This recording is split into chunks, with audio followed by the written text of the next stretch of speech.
This is what happened when boxing champion Gervonta "Tank" Davis was caught on camera in a confrontation with his ex-girlfriend at a Miami strip club. The incident led to a lawsuit, criminal charges, and surveillance footage that's now at the center of a multi-million-dollar legal battle. At 3:51 in the morning on October 27, 2025, Gervonta Davis walked into Tootsie's Cabaret in Miami Gardens, where his ex-girlfriend Courtney Russell worked as a VIP cocktail server. 8 separate surveillance cameras captured what happened next, and that footage is now raising serious questions about what really went down that night. Start with who these people are.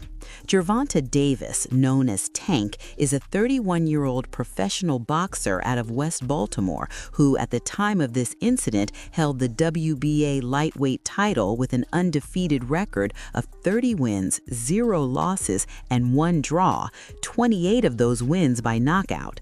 A former 3-division world champion with an estimated net worth of $10 million and career earnings around $45 million, he was, by every measure, at the peak of his career. Courtney Russell is 32 years old and had been working at Tootsie's Cabaret as a cocktail waitress. According to the lawsuit she filed, the two had been in an intimate relationship for 5 months leading up to October, though they'd known each other since 2022, and that relationship, she alleged, had been marked by repeated violence. And this is where things get complicated.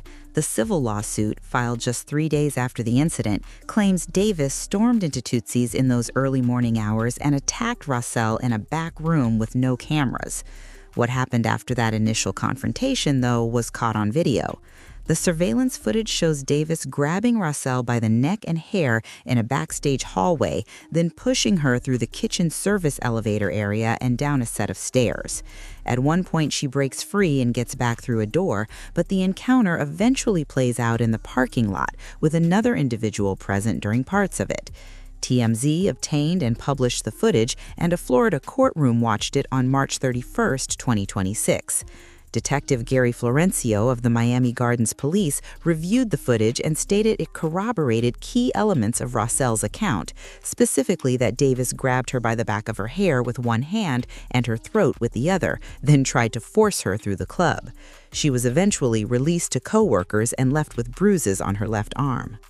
The October 27th incident wasn't the first time Russell says Davis came after her. The lawsuit details at least 4 previous alleged incidents.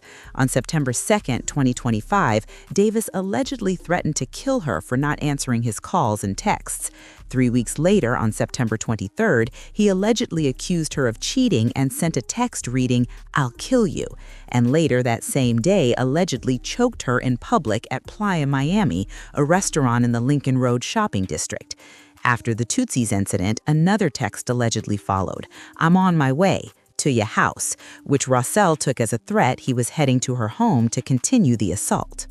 3 days after that night at the club, on October 30th, Russell filed a civil lawsuit in Miami-Dade County accusing Davis of battery, aggravated battery, false imprisonment, kidnapping, and intentional infliction of emotional distress, alongside a police report with the Miami Gardens Police Department. The lawsuit states she's now living with others because she no longer feels safe alone, is in treatment for PTSD and anxiety, and her attorneys initially sought compensatory and punitive damages exceeding $50,000, a number that would later climb significantly. None of that happened in isolation from Davis's professional life. At the time of the October incident, he was scheduled to fight Jake Paul in an exhibition match on November 14, 2025, at the Kaseya Center in Miami, streamed live on Netflix, with Davis expected to earn over $20 million from it. On November 1st, Most Valuable Promotions launched an investigation into the lawsuit, and 3 days later, on November 4th, they canceled the fight entirely, just 10 days before it was supposed to happen. CEO Nikisa Bedarian released a statement saying the company would not be moving forward with the event, but that Jake Paul would still headline a Netflix show in 2025. Paul himself put it differently. Taking to X, he called Davis an actual walking human piece of garbage and listed grievances ranging from showing up hours late to shoots to what he described as numerous arrests and related accusations. He stated he refused to give, in his words, a woman abuser a platform to grow his fans and to grow his bank account. On January 16, 2026, the World Boxing Association stripped Davis of his lightweight title, first downgrading him to champion in recess before removing the title entirely, citing his legal troubles and failure to schedule a required rematch with Lamont Roach. His last fight had been on March 1, 2025, a majority draw with Roach that marked the first time in his professional career he hadn't won. Then the case shifted again. On March 27, 2026, prosecutors dropped the false imprisonment charge, determining it was redundant with the kidnapping charge. But Davis didn't retreat. On March 23, he filed a countersuit against Rossell, seeking more than $20 million in damages. His countersuit claims Rossell initiated and provoked the entire encounter as part of a scheme to frame and extort him, that she demanded $1.1 million to make the accusations disappear, and that the two spent the night together at her apartment after the alleged attack, with her giving him access to her home. Davis argues her allegations cost him the Paul fight and the $20 million that came with it. Rossell's attorney, Richard Wolff, called the countersuit nonsense and filed a motion to dismiss, adding in a statement, "What Mr. Davis did to Courtney was outrageous," and the judge agreed. This is not the first, second, or the third time that Mr. Davis has acted in this manner. Davis's legal team pushed back just as hard. Attorney Simon Steckel told the press, "Gervonta Davis is actually a victim here, and I look forward to establishing that shocking narrative in court," adding that what had happened to Davis would expose a level of criminality which will be talked about long after his charges are resolved. Another attorney told CBS Miami there was a documented shakedown by lawyers to try and squeeze $1 million out of him, and claimed the team had emails, text messages, and photographs to prove it.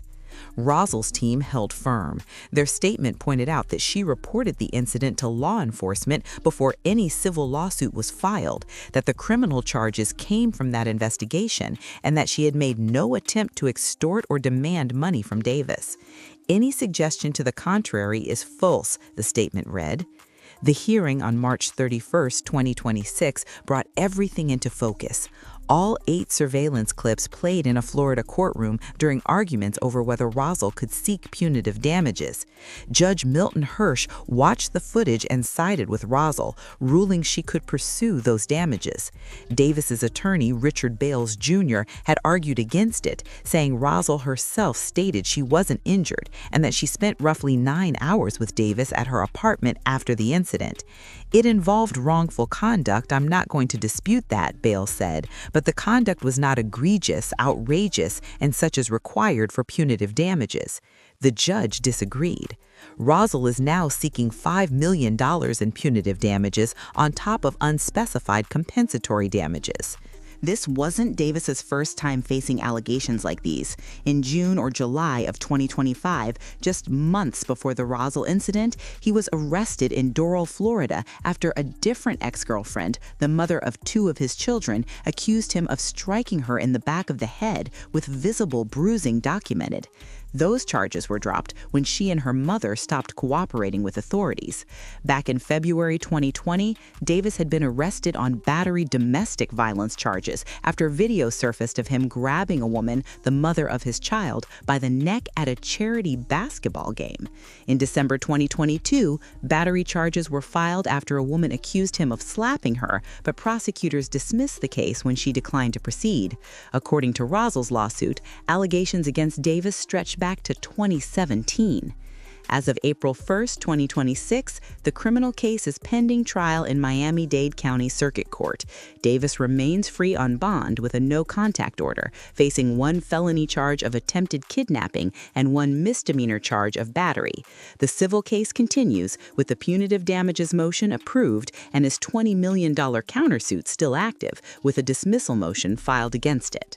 Davis hasn't fought since that March 2025 draw with Roach, leaving him inactive for over a year. His WBA title is gone. No confirmed fights are scheduled. Reports of a possible summer rematch with Isaac Cruz remain unverified, and whether a fighter carrying a felony charge can even get a commission license to compete remains an open question. So what does the surveillance video actually show? Davis grabbing Rossel by the neck and hair, Davis pushing her through the club, through hallways, downstairs, through kitchen areas, a brief moment where she gets back through a door.